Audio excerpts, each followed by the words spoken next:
Hi there! In this video I'm going to show you how I made this Fozzie Bear puppet out of a few sheets of paper.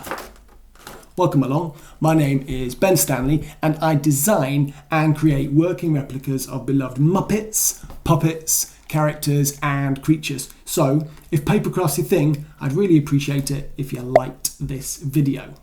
Now, it's been a little while since I've done a Muppet related video, so I thought it was high time that I made possibly my favourite Muppet, and that's the king of comedy himself, Mr. Fozzie Bear. Thank you! Thank you! You're welcome. Right, shall we get into it? Wait. What about my routine? Your routine? Yeah, I've got a set of origami material, and I don't just mean paper. I've got jokes that'll have you creased up as they unfold. So you did that. Okay. For example, did you hear about the guy who attempted the world record for the fastest origami construction? No. He folded under pressure. Aha! Waka waka waka. Okay, yeah, that's probably enough for now, but thank you. Let's get into it, shall we? This is how to make Fozzie Bear. So this is a 6-sheet puppet, plus you'll need a small pink pom-pom for the nose.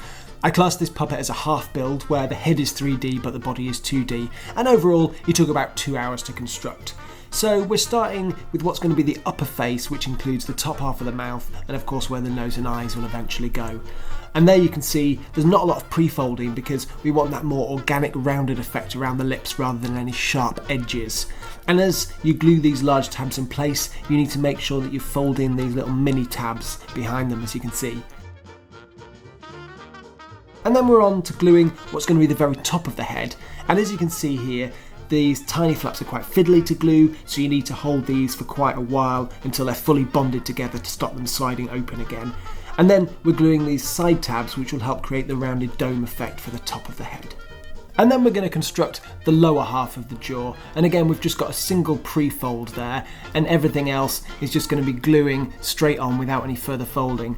And again here you can see we're just getting those little tiny little mini flaps, and they're just going to poke behind and underneath the main flap that you're gluing, just to give it a nice neat shape. And you can start to see the shape of the bottom jaw coming together here, and then at the very bottom there we're just going to glue it together, and then we're going to fold up that little triangle so that we can eventually attach it to the neck of the body. And then we're going to glue inside the bottom part of the jaw, and then it's just going to slide into the top part of the jaw so that the two creased edges meet. And then we're just going to strengthen the very sides of the mouth here with these folded over and glued little tabs.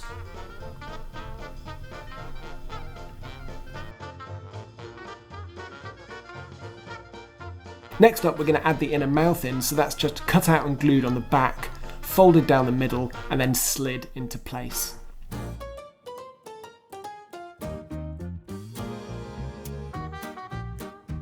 And then we're going to add a little hand strap to give the top fingers some purchase for opening and closing the mouth. And then we glue on the small pink pom-pom for the nose. And then onto the eyes, and again these are quite fiddly to glue together, so we've got 4 sections here, and you just need to hold these for quite a while once you've managed to glue them, because otherwise they can slip open quite easily until the glue has fully bonded them. So lots of pressure is needed, but the great thing about this is that it's going to give the eye a slight concave shape for that extra bit of 3-dimensionality.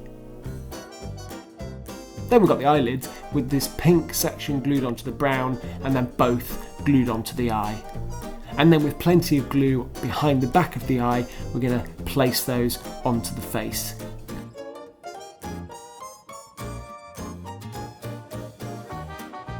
And then we're going to add in the eyebrows. And next up are the ears, and we're basically just making a classic water bomb here up until the last bit where we'll do a bit of extra folding to neaten it up.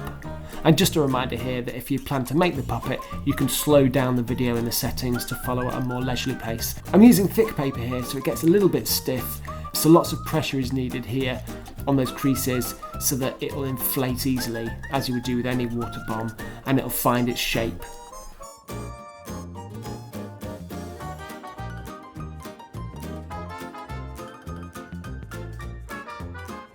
And then we come to the slight change for neatness sake. Now, this first flap is going to stay sticking out as it is. We just fold in the very top of that flap.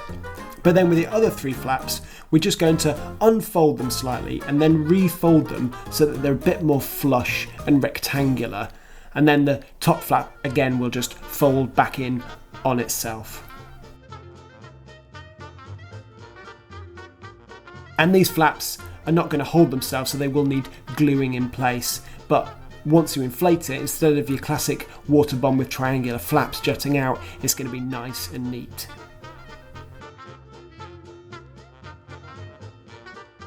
As I say, this one flap that stuck out will be used to attach the ear to the head, so you just need to make sure that when you're creating your other ear, you need to mirror that. And then we inflate the cube, as you would with a water bomb, through the hole at the top, and then you've got this neat cube, which is then going to glue in to the top of the face on both sides.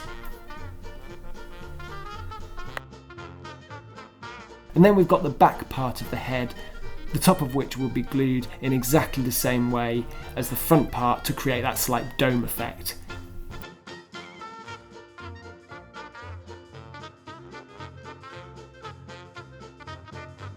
And on this section we're going to fold the top flaps but leave the bottom ones unfolded. And then we glue those flaps, and this section slides into the back of the head with the top flaps keeping the ears in place and the bottom flaps just sliding in nicely along the edge.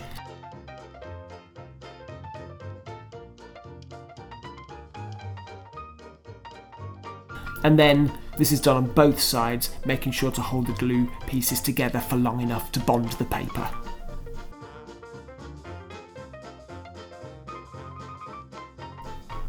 And then we're on to folding the hat, starting by folding down these black areas, which will become the band of the hat. Then turning it over, we fold the top corners to the centre, creating a triangular shape, and then fold the bottom corners back up. And you just need to be a little bit careful with that so that the tab at the bottom doesn't rip.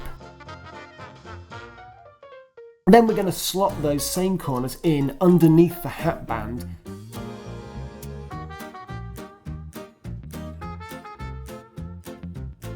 And then we're going to fold over the side corners to the centre, and they'll slot underneath the black ribbons. Now at this point the paper can get a bit thick, so you need to make sure those creases are nice and firm.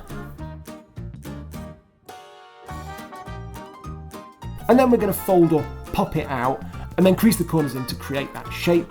And then the back tab is going to fold in on itself, leaving a tab on the inside and the black band on the outside, which is going to align with the rest of the black band, and then that can just be folded in and then glued in place at the ends.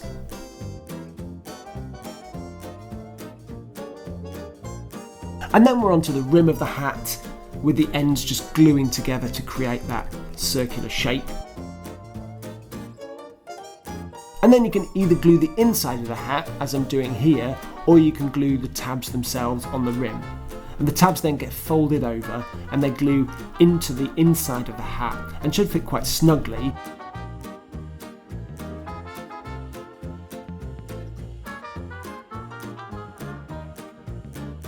And then we're just going to tease out the tab, which will be glued and then slid in between the two dome sections of the head.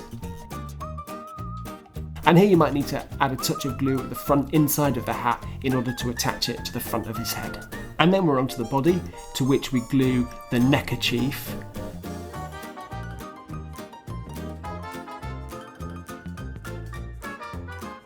And then we glue the triangle below the jaw to the neck of the body.